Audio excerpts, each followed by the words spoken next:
Yun ang dahilan para tayo may bulig sa dagat-dagatang apoy, mga kapatid. Kaya dito magkaroon tayo ng takot sa Panginoon. Kaya sa mga nabasa po, mga kapatid, maliwanag ang mga dapat gawin para maganap natin ang ating katungkulan. Sambahin, purihin, luwalhatiin ang Panginoong Diyos at yung magkaroon tayo ng takot sa Panginoon. Ngayon, itong kalawang katanungan, paano natin may papakita na tayo'y nakakaganap sa ating katungkulan? Paano natin may papakita na tayo'y nakakaganap sa ating katungkulan? Dito sa awit, mga kapatid, may mababasa tayo dito, 34:9. Ito ang mababasa natin. O mga takot kayo sa Panginoon, kayong mga banal niya, sapagkat walang kakulangan sa kanila na natatakot sa Kanya. Sino dito? Sinasabi niya, mga takot kayo sa Panginoon. Sinong tinutukoy dito? Kayong mga banal. Sino ba ang pinapaging banal ng Diyos?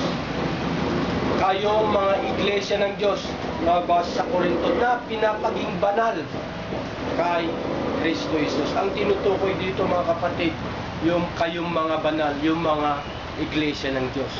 Ang mga iglesia ng Diyos na ito yung mga pinapaging banal kay Kristo Jesus. Kaya matakot kayong mga banal. Yung ikaw na banal, walang kakulangan. Makikita yung paggawa ng naaayon sa kagustuhan ng ating Panginoon. Kasi kung minsan ang tao, gawin lahat niya yung gusto niya. Kung pwede, ang nangyayari ngayon, kung pwede yung ang Diyos ang susunod. Sa banal na kasulatan, sabi doon, huwag kang gagawa ng mga inanyuang bagay. Sa Ilocano, sinasabi doon yung mga kinitikitan na lagawan. Pero nung maaga kung dumating kanina, alas 7 umaga, marami na akong nakikita dyan yung mga may hawak-hawak silang mga santo ninyo. Sigurado yun, nandun na sila sa luneta ngayon, mga kapatid. Pero dito sa banal na kasulatan, wala namang ganyan. Ito na yung sinasabi niya ng mga salit-saling sabi ng mga tao. Mga utos, mga aral ng mga tao. Kaya dito, magkaroon tayo ng tayong mga banal. Sabi diyan, matakot kayong mga banal. At ano pa? Dito sa Exodo, mga kapatid, may mababasa tayo dito. Exodo 15. Exodo 15, 26.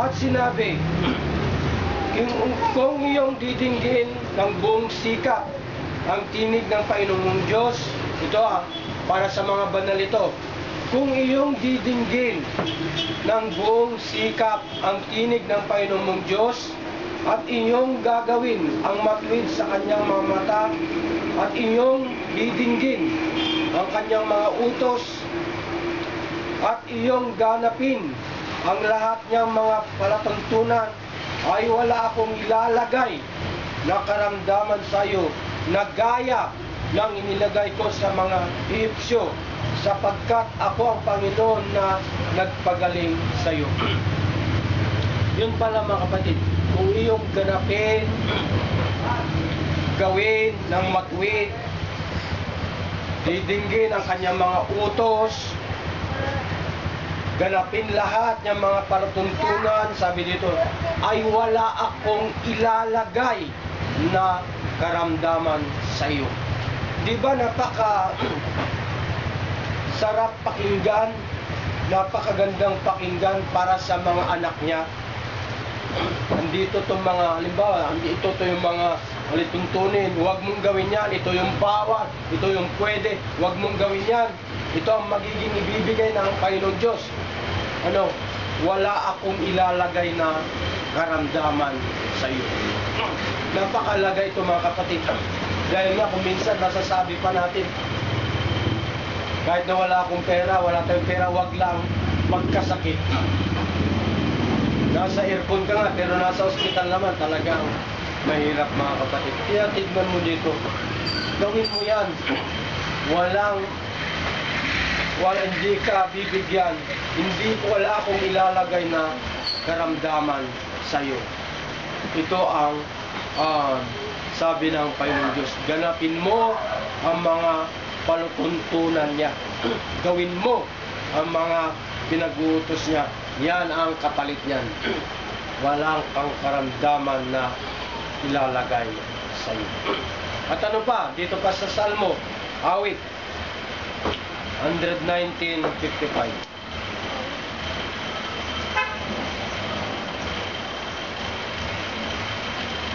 Ito pa, 55,72. Aking inaalala sa gabi ang pangalan mo, O Panginoon, at sinunod ko ang iyong kautusan. Ito, Salmo ni David, ito, awit ito ni David. Sabi niya, aking inaalala sa gabi ang pangalan mo, O Panginoon, at sinunod ko ang iyong kautusan. 72. Ang kautusan ng iyong bibig ay lalong mabuti sa akin kaysa libong ginto at pilak. Yan ang sabi ni David mga kapatid. Kung paano ang sinabi ng Haring David doon, ganun din sa panahon din natin sana. Na sabi niya, mas mainam pa kaysa libong gintong pilak.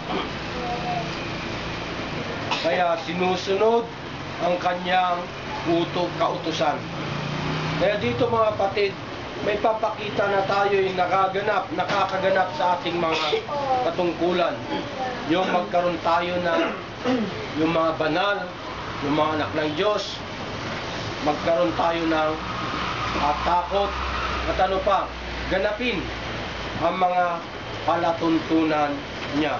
Kung magawa natin yan mga kapatid, kagaya ng mga hindi tayo bibigyan ng karamdaman. At ito, sa huling katanungan, ano ang ginawa ng Diyos sa kanyang mga anak upang maganap nila ang buong katungkulan nila? Ngayon, ano naman ang ginawa ng Diyos sa kanyang mga anak upang maganap nila ang buong katungkulan nila? Dahil dito mga kapatid, sa banal na kasulatan, may binabanggit na anak ng Diyos at anak ng kadiliman.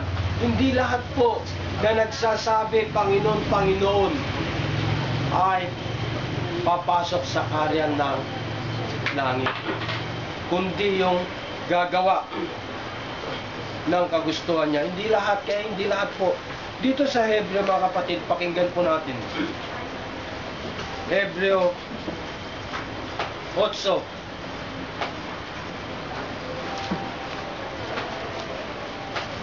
Hebreo 8:10.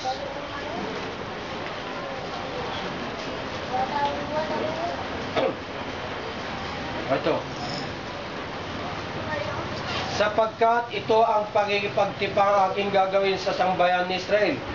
Pagkatapos ng mga araw na yon, sinasabi ng Panginoon, ilalagay ko ang aking mga kautusan sa kanilang pag-iisip at sa kanila mga puso.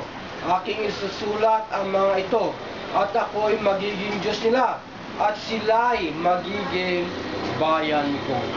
Ayan mga kapatid, ilalagay ko ang kanyang mga salita, ilalagay niya sa ating mga puso, mga pag-iisip.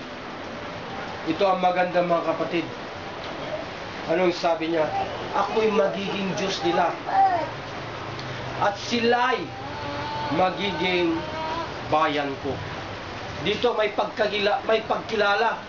Talagang kikilalanin ka ng Diyos na ikaw ay ang kanyang bayan. Dahil dito mga kapatid, sabi ko hindi lahat na nagsasabi Panginoon, Panginoon ay papasok sa kahiran na Diyos. Dito ang mahalaga yung kilalanin ka ng Diyos na kanyang anak. Oo, dito walang pinag-iba sa sabihin natin kahit sa mga bata. Tanungin natin kung sinong presidente ng Pilipinas, alam nila. Sabihin nila, ganito si Pinoy. Ang mahalaga, yung ikaw sana ang kilalanin ng Diyos. Parang sasabihin mo, pero baliktarin natin, kilala ka din kaya ni Pinoy? Parang ganun mga kapatid. Kaya ngayon, ang mahalaga, yung ikaw ay kilalanin ng Diyos. Sabihin niya, ikaw ang magiging bayan ko. Kaya dito mga kapatid, yan ang ginawa ng Panginoon Diyos. Ilalagay ko ang aking kautusan sa kanilang pag-iisip. Yan ang ano pa ang nilayon ng Diyos mga kapatid. Sa Hebreo 10:16, 17, ito pa ang ating mabasa. Ito ang tipang gagawin ko sa kanila. Pagkatapos ng mga araw na yon, sabi ng Panginoon, ilalagay ko ang aking mga kautusan sa kanilang puso at isusulat ko rin naman sa kanilang pag-iisip, at ang kanilang mga kasalanan at kanilang mga kasamaan ay hindi ko na alalahanin pa. Dito mga kapatid, sa Hebreo, sabi naman dito, yung mga kasalanan ay hindi na aalalahanin pa. Yun sa awit naman, lumang tipan yun, sabi hindi ka bibigyan ng karamdaman. Dito yung mga kasalanan natin, parang hindi na aalalahanin pa mga kapatid. Kumbaga nagkaroon ng amnesty. Pero dito mga kapatid, yung kasalanan na yan, wag naman natin yung kasalanan na hindi sinasadya. Baka nabasa natin dito, hindi na alalahanin pa. Nagawa naman tayo ng hindi. Alam natin yung mga hindi kagustuhan ng Diyos. Marami dito mga kapatid na mababasa yung mga pinagbawal ng Diyos. Yun mga dapat hindi na natin babalikan pa. Hindi na natin gagawin pa. Kung ginawa mo yan, sabi niya, ilalagay ko ang aking kautusan sa kanilang puso. Pero dito ang kapalit niyan mga kapatid, ang kanilang mga kasalanan at kanilang mga kasamaan ay hindi ko na aalalahanin pa. Napakagandang pakinggan mga kapatid. Kung ang Diyos ang magsasabi nito, basta gawin natin yung mga pinagbibilin niya, mga pinapagawa niya, yan ang mangyayari. Yan ang gantimpala sa mga anak ng Diyos. At ano pa, sa Jeremias mga kapatid, huling talata na aking babasahin sa inyo, 31, 33 hanggang 34. Kundi ito ang tipan na aking ipagtipan sa sangbayan ni Israel. Pagkatapos ng mga araw na yon, sabi ng Panginoon, aking itatala ang aking kautusan sa kanilang kalooban at aking isusulat sa kanilang puso, at ako'y magiging kanilang Diyos at sila'y magiging aking bayan. At hindi na magtuturo bawat isa sa kanila sa kanyang kapwa at bawat tao sa kanyang kapatid na magsasabi iyong kilalanin ng Panginoon, sapagkat makikilala